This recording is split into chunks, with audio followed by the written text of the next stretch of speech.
I'm Fugwel, and I'm a turntablist, which is someone who uses turntables and mixer as an instrument. And I like to find freaky or obscure, bugged out sounds on records that people haven't heard for, let's say, 50 years or so.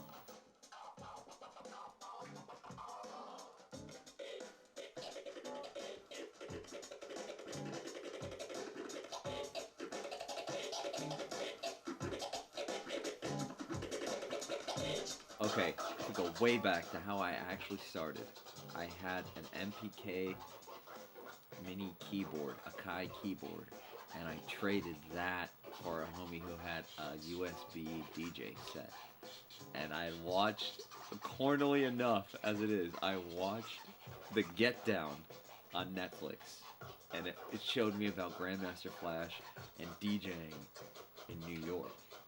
And I decided I was like, I want to try to do that. So I made the trade and I started downloading all the breaks that were the breaks from like the show, right? And then I started doing like real research and finding the breaks that Grandmaster Flash and all those old school DJ used.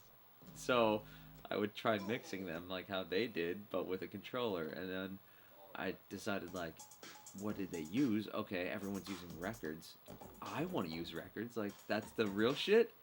Oh, so that was like just like my intro. Like, here's the foot in the door: is you use a controller, and it opened this world of like magic, like controlling music as you find it on a record. And I just fell in love with that. So I started finding records and record players that could do the DJ stuff and learning about needles and how different needles have different like strengths and grips and all that stuff.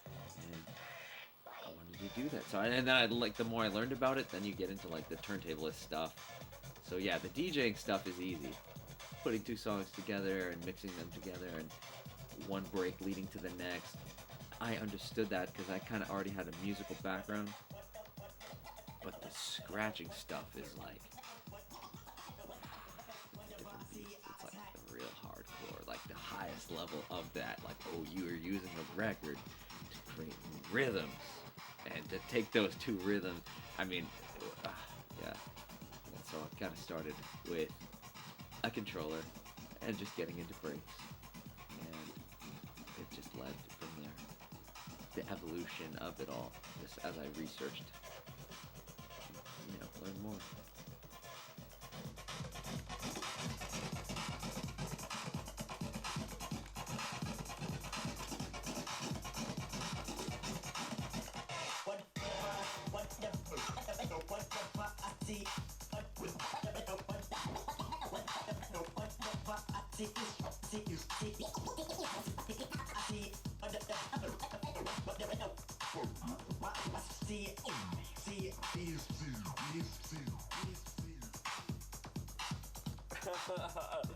Oh shit, dude. Yeah, now I'm feeling it. I practiced for like a little bit. Now I'm like really I was getting it. influenced before I knew it through LimeWire, which is the file sharing service from the past where people kind of did torrents before they knew what it was. And I got introduced to music that was more underground than just what was on the radio. Because I live in the East Bay, deep East Bay, and so we have like 1017 KKIQ. It's not really underground how I grew up. So getting music from the internet really influenced me into hearing different rhythms that I wouldn't be hearing normally in my area, unless sought out or stumbled upon. And I had a lot of, record owning relatives as well. I know that my grandma on my dad's side had a lot of records that are all in Spanish because they're Mexican. So all their records are like rare things that are in Spanish for a Mexican audience and things that definitely wouldn't be heard normally um, in a suburban white area. So that probably had a lot of influence on me based on like my parents' taste in music. My I know my mom and her family and her relatives all had records. A lot of which became my collection because they said, well, we were going to throw this away. We were going to go donate this. And I was like, wait, no.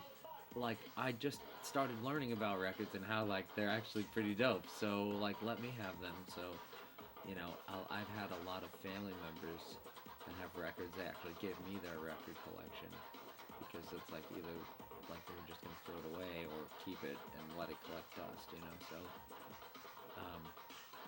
I feel like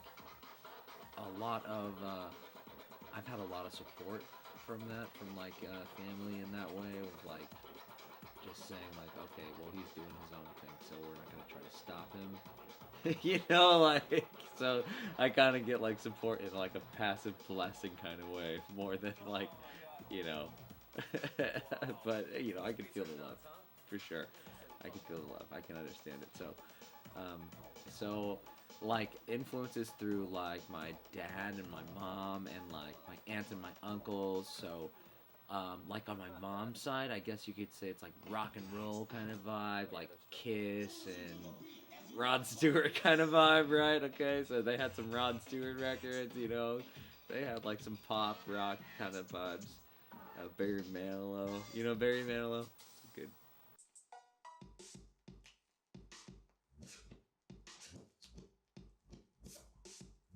My dad would play like the freestyle stuff, like the Debbie Deb, you know, look out weekend, cause here I come. Weekends are made for fun. You know that one? Okay, yeah, that's a good one. And then like Planet Rock type of stuff. You know what I mean? Now Taste the Funk. Oh, I remember when I was a kid, my dad would play like LL Cool J, Rock the Bells. You know what I mean? He would play Rock the Bells. That song means a lot to me. And then, okay, this is so corny, right? Then later on, you find out about Sugar Fragar and like these live sessions where these DJs were scratching stuff, and like some of my idols, right? Like DJ Cubert's over here scratching Rock the Bells. So it's like weird that it's like it all kind of like it's all just like a sandwich of the universe. Like it's just like I don't know. I don't know how to describe it. But the influences are all interlaced. It's like it's all happening at once everywhere. And if you feel the vibe, you feel it, and it just it moves you. You know.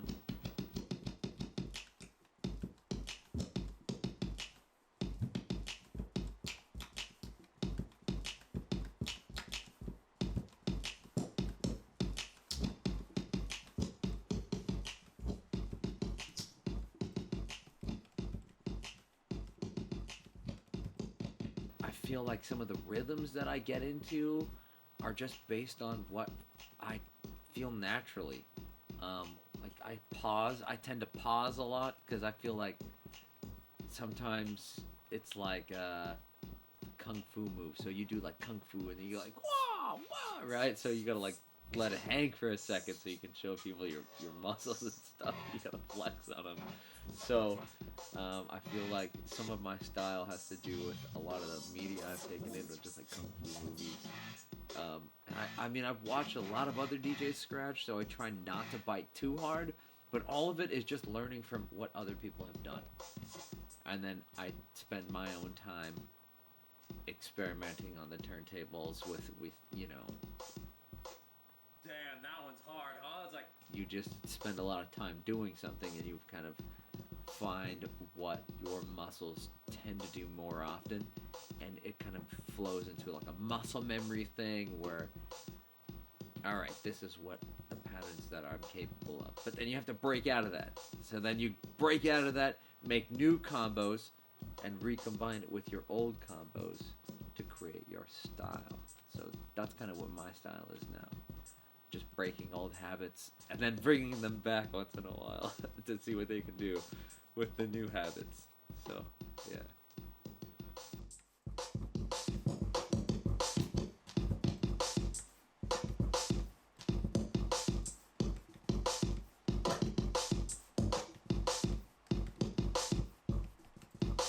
Oh my god, that one's crazy, huh? Fuck.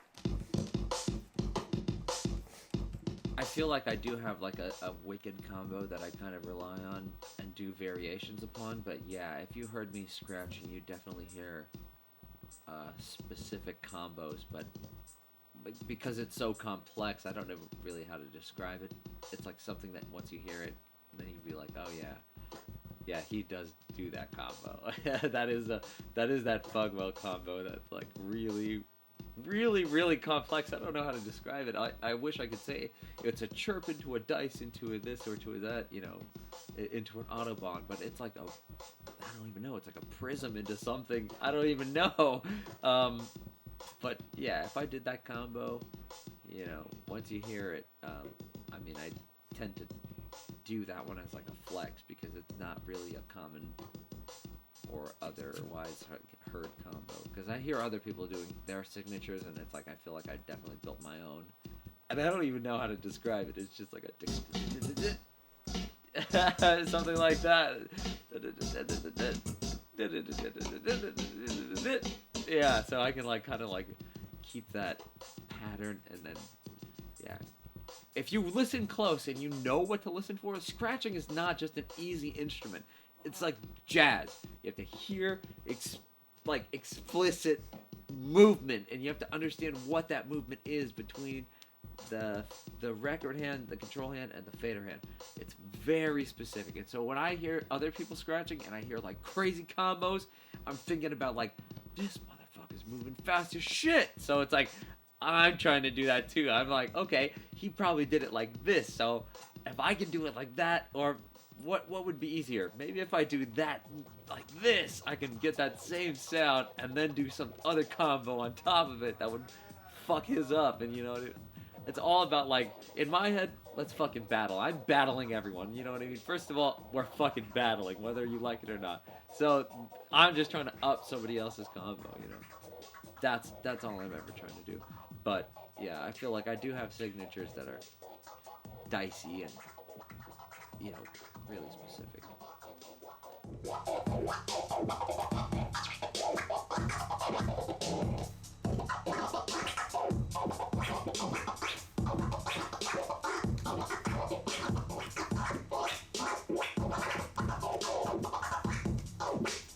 But like that, with my talent, I want to create stories. I want to create albums that are like an adventure, or just like a bunch of stuff like beats with samples that people can enjoy. I want to just have some chill shit, and maybe get some royalties here and there off of Spotify or wherever I can, or sell records. I also want to create scratch records, and yeah, I just want to create and proliferate the hip hop through the DJ, while also incorporating turntablism, and just carry the lineage that so many others before me have. And I think people would benefit from it, in the fact that it's, at least for me, it's been a huge source of therapy and just relief. Being able to focus my time on something that is already so much bigger than me. It's already so much bigger than me, and so like relinquishing, like giving up that like idea that I'm so big by like, okay, these records have already existed for almost 40 years.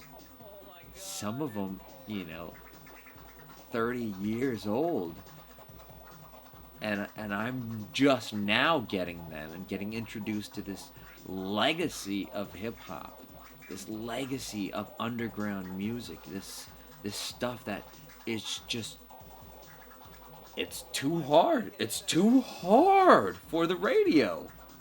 It's like so much of this beautiful music that exists that just does not get the attention that's deserved, and it just opens my eyes to the idea of there's so much more out there in life, and I want to show that to other people, that it's not anything new, man. Like, and it's okay to like be small and just like figure out the path that you're gonna make it in, to like find out what's life got to offer if you just are willing to take like a leap of faith.